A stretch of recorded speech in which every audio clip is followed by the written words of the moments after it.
मुझे रात देर तक इंटरनेट यूज़ करने की बुरी आदत थी। हर रात मैं अपने फ़ोन में घुसी रहती थी, सोशल मीडिया स्क्रॉल करते हुए वीडियोस देखती रहती। मेरी इस आदत से मेरे घर वाले भी बहुत तंग थे। अम्मी हमेशा कहती कि रात को वक्त पर सो जाया करो, आँखों के गिर्द हल्के पड़ रहे हैं। अब्बा भी खफा होते रहते, लेकिन मैं ना सुनती। इस तरह मैं रोज़ देर तक जागती और दिन को लेट उठती, क्योंकि मैंने अभी एग्ज़ाम दिए थे और रिज़ल्ट्स का वेट कर रही थी। उस दौरान मैं कोई प्रोडक्टिव काम नहीं करती थी, बस अपना टाइम वेस्ट करती रहती थी। एक शाम अम्मी ने बताया कि अब्बू और अम्मी छोटे भाई के साथ मेरी फूफो के यहाँ जा रहे हैं, क्योंकि उनकी तबीयत ठीक नहीं है।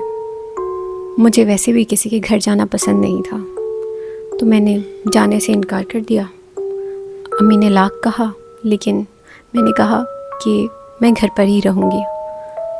अम्मी ने कहा ठीक है, हम बाहर से दरवाज़ा बंद कर जाएंगे, कुछ भी हो तुम दरवाज़ा मत खोलना, हम आ जाएंगे, हमारे पास चाबी है। मैं भी बेफिक्र हो गई। हस्बे मामूल खाना खाने के बाद उस रात भी मैं अपना फ़ोन लेकर बिस्तर में घुस गई।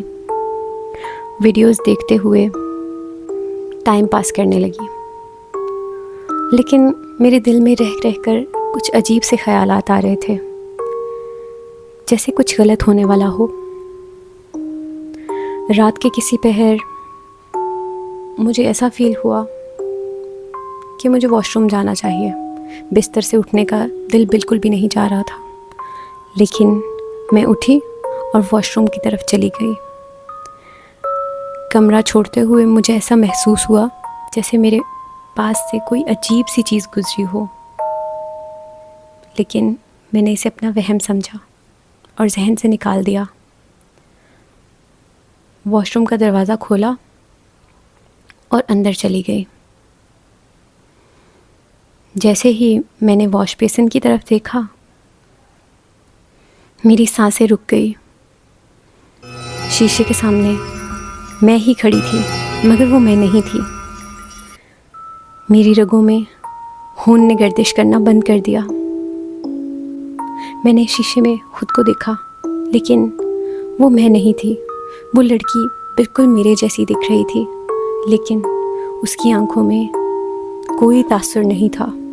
उसका चेहरा मुर्दा था, जैसे वो बहुत अरसे से ज़िंदा ही ना हो। मैंने दरवाज़े की तरफ देखा, वो शीशे में मेरी तरफ देखकर मुस्कुरा रही थी। उसकी मुस्कुराहट बहुत ही खौफनाक थी। मैंने फ़ौरन से दरवाज़ा खोला और भागकर अपने कमरे में वापस आ गई।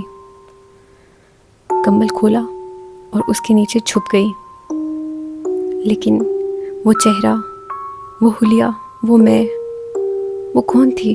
मेरे जहन में इसी तरह की ख़यालात आ रहे थे।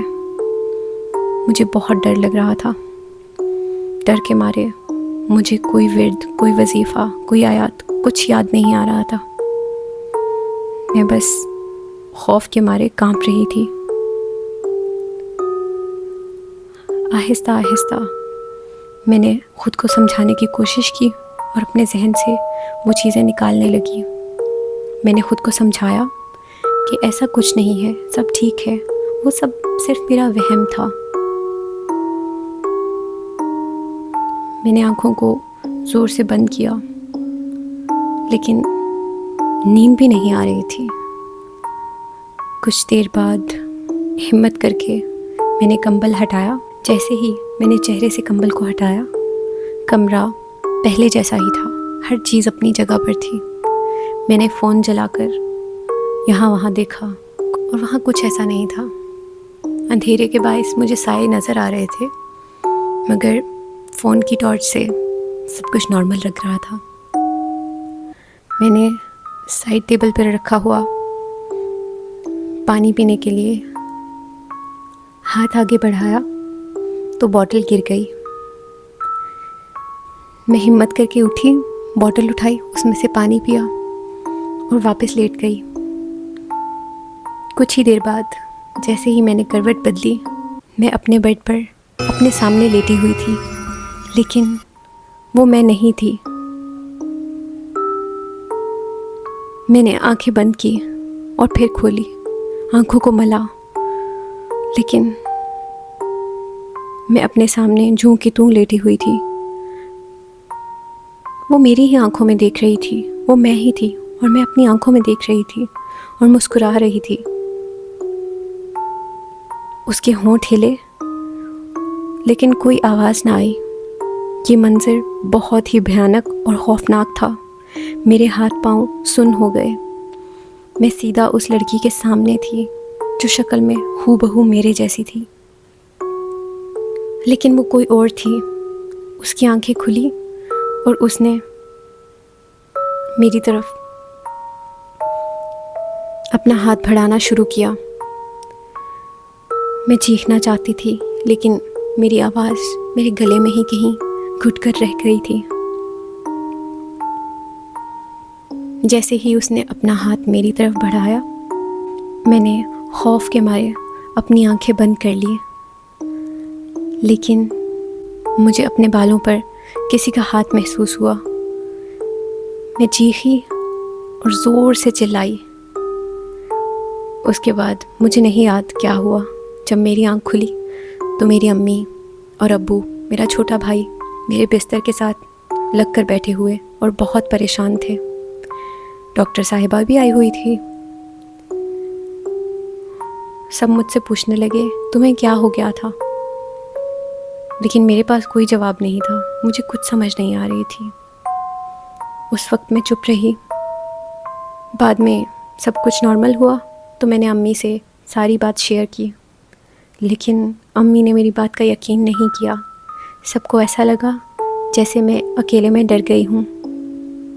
खैर, उसके बाद कभी मेरे साथ ऐसा कोई वाक़या नहीं हुआ, लेकिन उस रात के बाद मैं इतनी डर गई कि कुछ रातें मुझे नींद भी नहीं आई। और फिर मेरी एक सहेली ने बताया कि तुम रोज़ रात को दरूद शरीफ पढ़कर सोया करो। उसके बाद मेरे साथ कभी ऐसा कुछ नहीं हुआ, लेकिन वो भयानक रात आज भी मुझे याद है और शायद हमेशा रहेगी।